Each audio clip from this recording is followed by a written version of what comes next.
আসসালামু আলাইকুম। রাইসুল হক চৌধুরী স্বাগত জানাচ্ছি এনটিভির রাতের খবরে। ক্রাউন সিমেন্ট শিরোনাম দেখছিলেন, এবার পুরো খবর। ৬ দফা বাস্তবায়নের দাবিতে খুলনা প্রকৌশল ও প্রযুক্তি বিশ্ববিদ্যালয়ের শিক্ষার্থীরা ঢাকা শহীদ মিনারে অবস্থান শেষে প্রধান উপদেষ্টার কাছে স্মারকলিপি প্রদান করেছেন। তাদের ৫ সদস্যের প্রতিনিধি দল প্রধান উপদেষ্টার বাসভবন যমুনায় গিয়ে প্রধান উপদেষ্টার কাছে স্মারকলিপি প্রদান করেন। সেই সাথে খুলনা প্রকৌশল ও প্রযুক্তি বিশ্ববিদ্যালয়ের VC professor doctor Mohammad Masud, pro VC professor doctor Sheikh Shariful Alam ও ছাত্র কল্যাণ বিষয়ক পরিচালককে অব্যাহতির দাবি জানান। আজ সকাল ৮টায় বিশ্ববিদ্যালয় ক্যাম্পাস থেকে দুটি বাস যোগে ৮০ শিক্ষার্থী ঢাকার উদ্দেশ্যে রওনা দেন। দুপুর ২টায় ঢাকা শহীদ মিনারে সমবেত হয় আন্দোলনরতরা। এর আগে শুক্রবার রাতে উপাচার্যের বাসভবনে তালা ঝুলানো সহ বিভিন্ন কর্মসূচি পালন করে তারা। এতে ফল না হয় প্রধান উপদেষ্টাকে স্মারকলিপি দেওয়ার সিদ্ধান্ত নেন শিক্ষার্থীরা। কুয়েটে ছাত্র রাজনীতি নিষিদ্ধ করতে হবে সম্পূর্ণ। কেউ ছাত্র রাজনীতির সাথে সংযুক্ত থাকলে তাকে বহিষ্কার এবং ছাত্রত্ব বাতিল করতে হবে। কুয়েট এর ভিসি স্যার এবং প্রভিসি স্যারকে পদত্যাগ করতে হবে, কারণ উনি আমাদের সেফটি নিশ্চিত করতে পারেননি, উনি ব্যর্থ হয়েছেন। জিয়া চ্যারিটেবল ট্রাস্ট দুর্নীতি মামলায় ৭ বছরের কারাদণ্ড থেকে বিএনপি চেয়ারপারসন খালেদা জিয়াকে হাইকোর্টে দেয়া খালাসের রায়ের বিরুদ্ধে রাষ্ট্রপক্ষ ও দুদকের আবেদনের শুনানি আগামী ২রা মার্চ ধার্য করা হয়েছে। সকালে আপিল বিভাগের জ্যেষ্ঠ বিচারপতি আশফাকুল ইসলামের নেতৃত্বে ৩ বিচারপতির আপিল বেঞ্চে আবেদনটি শুনানির জন্য এই দিন ধার্য করেন। এর আগে গত ১৬ ফেব্রুয়ারি জিয়া চ্যারিটেবল ট্রাস্ট দুর্নীতি মামলায় বিএনপি চেয়ারপারসন বেগম খালেদা জিয়াকে হাইকোর্টের দেওয়া খালাসের রায়ের বিরুদ্ধে আপিল বিভাগে আবেদন করে রাষ্ট্রপক্ষ। গত বছরের ২৭ নভেম্বর বিচারপতি এ কে এম আসাদুজ্জামান ও বিচারপতি সৈয়দ এনায়েত হোসেনের হাইকোর্ট বেঞ্চ ওই রায় দেন। রায়ে খালেদা জিয়া ছাড়াও হারিস চৌধুরীর তৎকালীন একান্ত সচিব জিয়াউল ইসলাম ও সাবেক মেয়র সাদেক হোসেন খোকার একান্ত সচিব মনিরুল ইসলাম খানও এই মামলায় খালাস পান। জাতীয় নির্বাচন আগে না স্থানীয় সরকার নির্বাচন আগে, এই প্রশ্নে দেশে এক ধরনের অস্থিরতা তৈরি হচ্ছে উল্লেখ করে বিএনপির ভারপ্রাপ্ত চেয়ারম্যান তারেক রহমান বলেছেন, সরকারের কোনো কোনো ব্যক্তির কথায় মনে হচ্ছে সরকার নিজেদের কিছু লক্ষ্য থেকে বিচ্যুত হচ্ছে। বিকেলে রাজধানীতে আইনজীবীদের একটি অনুষ্ঠানে ভার্চুয়ালি যোগ দিয়ে এই কথা বলেন তিনি। দেশের অস্থিরতা ও সংকট নিরসনের জন্য দ্রুত নির্বাচন দিয়ে সংসদ কার্যকর করতে হবে বলেও জানান তারেক রহমান। মইদুল ইসলামের রিপোর্ট। রাষ্ট্র মেরামতে ৩১ দফা বাস্তবায়নে জাতীয়তাবাদী আইনজীবী ফোরাম আয়োজিত এই অনুষ্ঠানে বিএনপির ভারপ্রাপ্ত চেয়ারম্যান তারেক রহমান কথা বলেন দেশের রাজনৈতিক প্রেক্ষাপট সহ চলমান বিভিন্ন সংকট প্রসঙ্গে। তিনি বলেন, দেশে কোন নির্বাচন আগে হবে তা নিয়ে এক ধরনের অস্থিরতা তৈরি হচ্ছে। বিভিন্ন ব্যক্তি বিভিন্ন বিষয়, কোন নির্বাচন আগে হবে কোন নির্বাচন পরে হবে, বিভিন্ন জনের বিভিন্ন দাবি হয়তো থাকতেই পারে, কিন্তু আমাদেরকে আজকে একটি বাস্তবতা মনে হয় বিবেচনা করতে হবে। সেই বাস্তবতা আমরা যদি আমাদের চারিদিকে তাকাই, তাহলে আমরা একটি অস্থিরতা হয়তো লক্ষ্য করতে পারি। সরকারের বিভিন্ন ব্যক্তির বিভিন্ন কথাবার্তা থেকে আমাদের কাছে মনে হচ্ছে তারা, এবং বিভিন্ন ব্যক্তির আলোচনা থেকেও ফুটে উঠছে যে তারা সম্ভবত তাদের লক্ষ্য থেকে কিছুটা হলেও বিচ্যুত হচ্ছেন ক্ষেত্র বিশেষে, এবং বিভিন্ন স্টেটমেন্ট থেকে, বিভিন্ন ব্যক্তির বিভিন্ন স্টেটমেন্ট থেকে বিভিন্ন রকম কনফিউশনের তৈরি হচ্ছে, বিভিন্ন কনফিউশন তৈরি হচ্ছে, মানুষ বিভিন্নভাবে কনফিউজড হচ্ছে। প্রিয় উপস্থিতিবৃন্দ, খুব স্বাভাবিকভাবে রাজনীতিতে যখন কনফিউশন থাকবে, অস্থিরতা তখন দেখা দিবে। তারেক রহমান বলেন, সংকট সমাধানের জন্য জাতীয় সংসদ কার্যকর করতে হবে, আর সংসদ কার্যকর করতে হলে দ্রুত নির্বাচন দিতে হবে। যে রাজনৈতিক অস্থিরতা বলুন বা রাজনৈতিক আলোচনা বলুন, রাজনৈতিক তর্ক বিতর্ক বলুন, সেটিকে সংসদের মধ্যে নিয়ে আসা। সংসদই হচ্ছে সবচেয়ে বড় জায়গা, সবচেয়ে মূল জায়গা, যেখানে রাজনৈতিক বিষয়ে আলোচনা, সিদ্ধান্ত যাই হোক না কেন সেটি সংসদের মধ্যে হয়ে থাকে। আমরা যদি সংসদকে কার্যকর করতে যত দেরি করব, এই অস্থিরতা, এই তর্ক বিতর্ক সবকিছু তখন সংসদের বাইরে চারিদিকে ছড়াতে থাকবে, এবং সংসদের বাইরে যত বেশি এটি ছড়াবে, তত সব জায়গায় বিভিন্নভাবে অর্থনীতি থেকে শুরু করে সামাজিক অবস্থান থেকে শুরু করে সকল জায়গায় একটি অস্থিরতা দেখা দিবে, যা সামগ্রিকভাবে দেশকে ক্ষতিগ্রস্ত করবে। বিএনপির ভারপ্রাপ্ত চেয়ারম্যান বলেন, বর্তমানে যারা সংস্কারের কথা বলছেন, বিগত স্বৈরাচার সরকারের সময় তাদের অনেককে তখন এ ধরনের কোনো কথা বলতে দেখা যায়নি। কিন্তু বিএনপি তখন থেকে রাষ্ট্র সংস্কারের জন্য ৩১ দফার কথা বলে আসছে বলে উল্লেখ করেন তারেক রহমান। যে পলাতক স্বৈরাচার। মইদুল ইসলাম, এনটিভি নিউজ, ঢাকা। শীর্ষ মার্কিন ব্যবসায়ী এবং স্পেস এক্সের প্রধান নির্বাহী কর্মকর্তা ইলন মাস্ককে বাংলাদেশ সফর ও এদেশে স্টারলিং স্যাটেলাইট পরিষেবা চালু করতে আমন্ত্রণ জানিয়ে চিঠি দিয়েছেন প্রধান উপদেষ্টা ডক্টর মোহাম্মদ ইউনূস। প্রধান উপদেষ্টার প্রেস উইং জানিয়েছে, ১৯ ফেব্রুয়ারি মাস্কের কাছে পাঠানো এক চিঠিতে প্রধান উপদেষ্টা বলেছেন, বাংলাদেশ সফরে তিনি বাংলাদেশি যুবক ও নারীদের সঙ্গে দেখা করতে পারবেন, যারা এই নেতৃস্থানীয় প্রযুক্তির প্রধান সুবিধাভোগীদের মধ্যে থাকবেন। চিঠিতে বলা হয়, বাংলাদেশের অবকাঠামোতে স্টারলিংকের সংযোগ একীভূত করা গেলে সেটি রূপান্তরমূলক প্রভাব ফেলবে, বিশেষ করে বাংলাদেশের উদ্যোগী যুবক, গ্রামীণ ও দুর্বল নারী এবং প্রত্যন্ত সুবিধাবঞ্চিত সম্প্রদায়ের জন্য। প্রধান উপদেষ্টা তার হাই রিপ্রেজেন্টেটিভ ডক্টর খলিলুর রহমানকে আগামী ৯০ কার্যদিবসের মধ্যে স্টারলিংকে বাংলাদেশে উৎক্ষেপণের জন্য প্রস্তুত করতে প্রয়োজনীয় কাজ সম্পন্ন করার নির্দেশ দিয়েছেন। এই জন্য তাকে স্পেস এক্স টিমের সঙ্গে ঘনিষ্ঠভাবে সমন্বয় করতে বলেছেন ডক্টর ইউনূস। গত ১৩ ফেব্রুয়ারি প্রধান উপদেষ্টা স্পেস এক্স, টেসলা এবং এক্সের প্রতিষ্ঠাতা ইলন মাস্কের সঙ্গে টেলিফোনে আলাপ করেন। নির্বাচন কমিশনার মোহাম্মদ আনোয়ারুল ইসলাম সরকার বলেছেন, ডিসেম্বর টাইমলাইন ধরেই নির্বাচনের প্রস্তুতি নিচ্ছে কমিশন। ডিসেম্বরে ভোট হলে আগস্টে তফসিল হওয়ার সম্ভাবনা আছে বলেও জানান তিনি। দুপুরে নির্বাচন কমিশন ভবনে সাংবাদিকদের এসব কথা বলেন আনোয়ারুল ইসলাম সরকার। তিনি জানান, নির্বাচনকে কেন্দ্র করে ঐক্যমত কমিশন কী ধরনের সুপারিশ করে সেটার উপর ভোটের অনেক কিছু নির্ভর করছে। নির্বাচন কমিশন কারো সুবিধা অসুবিধা বিবেচনায় নেবে না, কারো নির্দেশনা নয়, কমিশন স্বাধীনভাবে কাজ করছে বলেও জানান তিনি। নির্বাচন করার জন্য যে যৌক্তিক সময়টা আগে রাখতে হবে, সেই সময়েই আমরা এই শিডিউলটা ডিক্লেয়ার করব ইনশাল্লাহ। ডিসেম্বর যদি আমরা টার্গেট করি, তাহলে অক্টোবরের আগেই আমাদের, প্রায় জুলাই আগস্টের দিকে আমাদের তো ফুল প্রিপারেশন থাকতে হবে। রাজনৈতিক দল নিবন্ধনের বিষয়ে ঐকমত্য কমিশন যদি এই বিষয়ে ঐকমত্য হন, তাহলে এই ক্ষেত্রেও আমাদের কাজ করার প্রয়োজন রয়েছে। প্রধান নির্বাচন কমিশনার এএমএম নাসির উদ্দিন বলেছেন, আগে জাতীয় সংসদ নির্বাচন না স্থানীয় সরকার নির্বাচন, রাজনৈতিক দলগুলোর এই বিতর্কে কমিশন যেতে চায় না।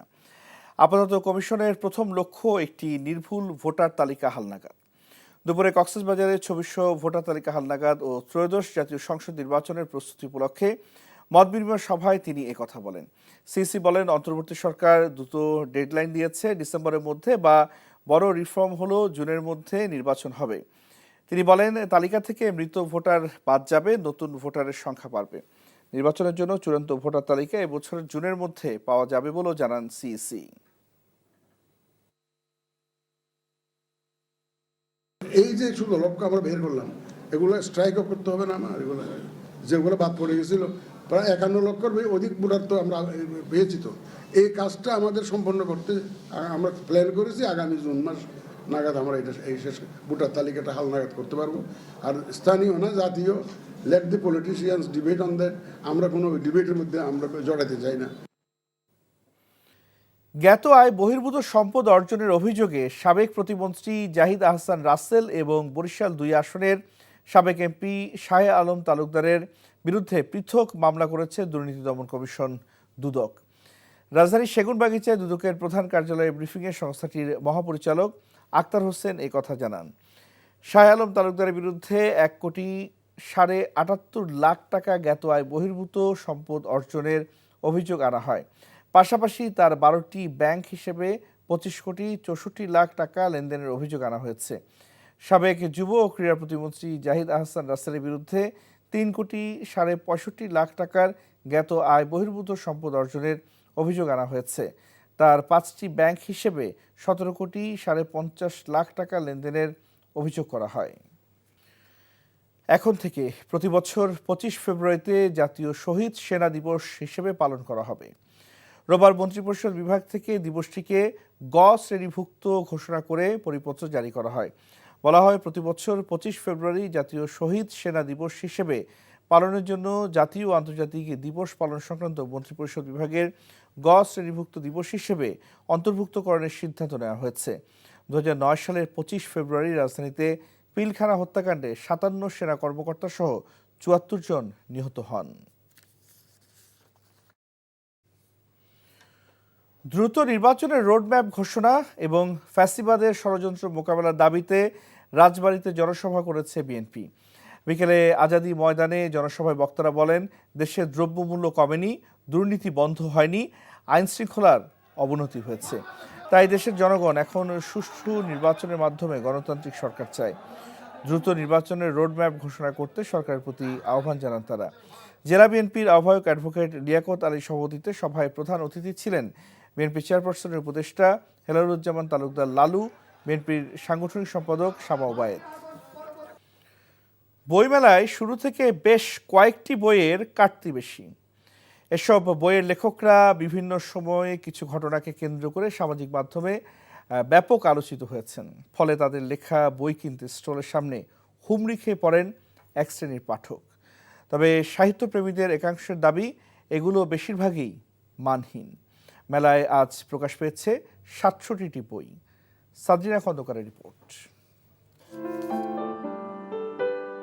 সামাজিক যোগাযোগ মাধ্যমে ভাইরাল হওয়ার পর অনেকেই প্রকাশ করেন একাধিক বই। বিগত কয়েক বছর ধরে এমন লেখকদের বইয়ের বিক্রি বেশি হওয়ায় প্রকাশকরাও প্রকাশ করছেন এসব বই। তবে এসব বইয়ের মান নিয়ে সন্দিহান সাহিত্যপ্রেমীরা। একটা রাইটারকে আমি সম্মান করতে জানি সবসময়, সে একটা অনুভূতি মিলায় এটা লিখে। আর পার্সোনাল কিছু কিছু মানুষ দেখা যাদের টাকা আছে, ওরা হুট করে তাদের পার্সোনাল লাইফ নিয়ে লিখে ফেললো, এটা আসলে আমার মতামতে মানে ভালো দেখায় না আর কি। আমরা করি কি যে ভাইরাল ব্যক্তি যে বই বের করেছে ওনার সাথে একটা ছবি তুলবো, একটা সেলফি তুলবো, এইরকম একটা কারণে আমরা তার কাছ থেকে বইটা কিনছি। ওইটার ভেতরে কি আছে সেটা আমরা দেখছি না, আমরা শুধু দেখছি কি ওই ম্যানটা উনি কতটুকু ভাই। আমরা জানতে পারবো, শিখতে পারবো, এমন কিছু এইসব বইয়ে আমরা পাবো না। এরা হয়তো বা কিছু টাকা ইনকামের জন্য, ভিউ পাওয়ার জন্য কিছু বই তারা ভাইরাল হওয়ার জন্য লিখছে। আবার অনেকে বলছেন সামাজিক যোগাযোগ মাধ্যম লেখকদের প্রকাশ ও প্রচারের জন্য বিশাল একটি মাধ্যম। ফেসবুক মানে আমাদের যে মিডিয়াগুলো আছে এগুলো খুবই উপযুক্ত। বইমেলা হয়তো আসতে পারতেছে না, সে অনলাইনে কিন্তু কিনছে বই, দেখে দেখে ডিসপ্লে হয়, যদি এই বইটা ডিসপ্লে হয়, তার কথাগুলো যায় যে না বইটা সুন্দর খুব, তাহলে কিন্তু সে কিনছে বইটা। ভালো কোনো লেখক যদি ভালো কোনো কিছু লেখে থাকে তাহলে বিজনেস পলিসিটা আসলে ভালো, খারাপ না। ভালোবেসে আমি কিনতেই পারি, আপনার যদি আমার রেসপেক্ট অনুভূত থাকে। আমি যে একজনকে অনুসরণ করতেছি, একজনকে ফলো করতেছি, মূলত তার এবিলিটিটা কতটুকু তাকে আমি জাস্টিফাই করতে পারি। সাহিত্যিক দৃষ্টিকোণ থেকে এগুলোর মান নিয়ে বিতর্ক রয়েছে। তবুও সামাজিক যোগাযোগ মাধ্যম নতুন দিগন্ত খুলে দিয়েছে নতুন লেখকদের পরিচিতি এবং বই প্রকাশনার ক্ষেত্রে। তবে কাটতির আশায় ভাইরাল লেখকদের বই প্রকাশে বইয়ের মান নিয়ে প্রকাশকদের আরও দায়িত্বশীল হওয়ার দাবি জানান বই প্রেমীরা। Sadrina Khandakar, NTV news, Dhaka.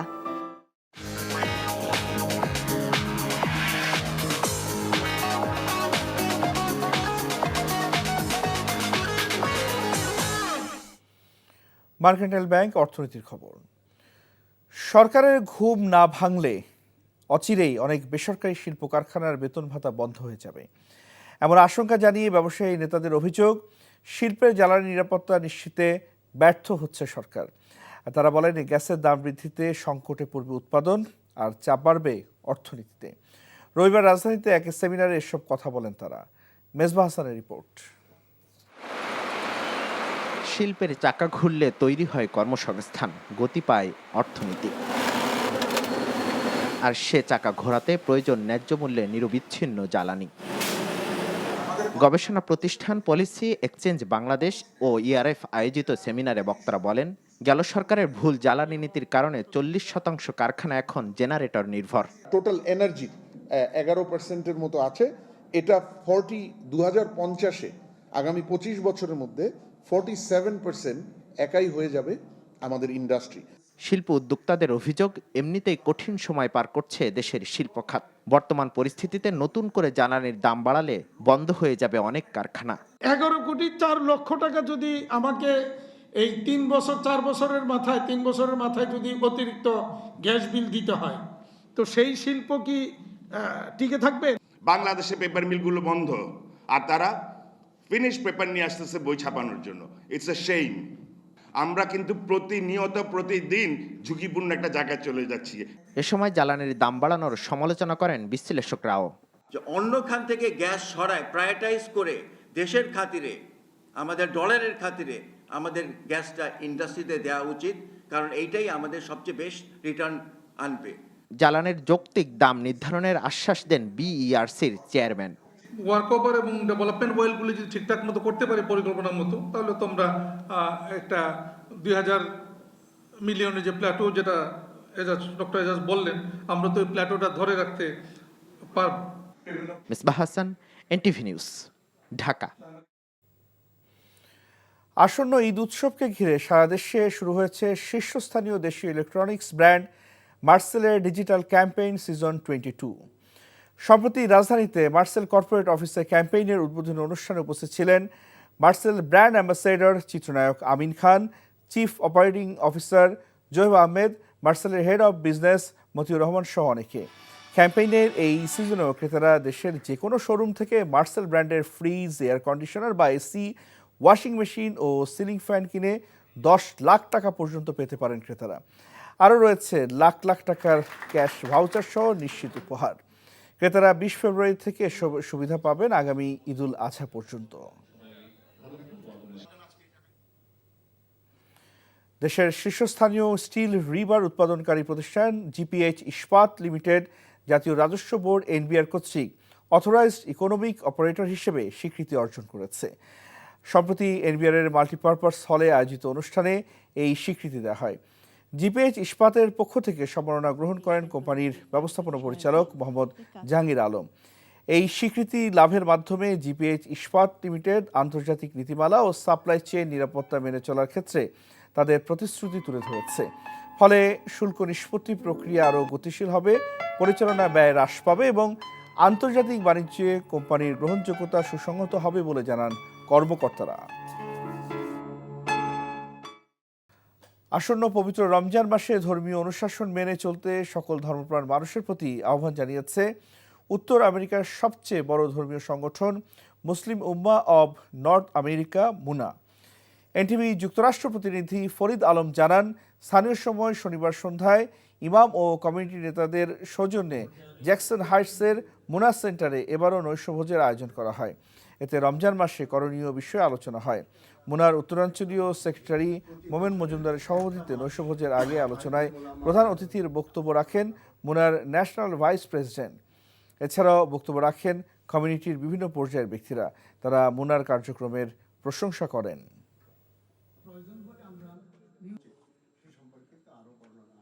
ইমানের সাথে এবং নেকি অর্জনের উদ্দেশ্যে যে রমাদানের সিয়াম পালন করবে তার সমস্ত গুনাহ আল্লাহ পাক মাফ করে দিবেন।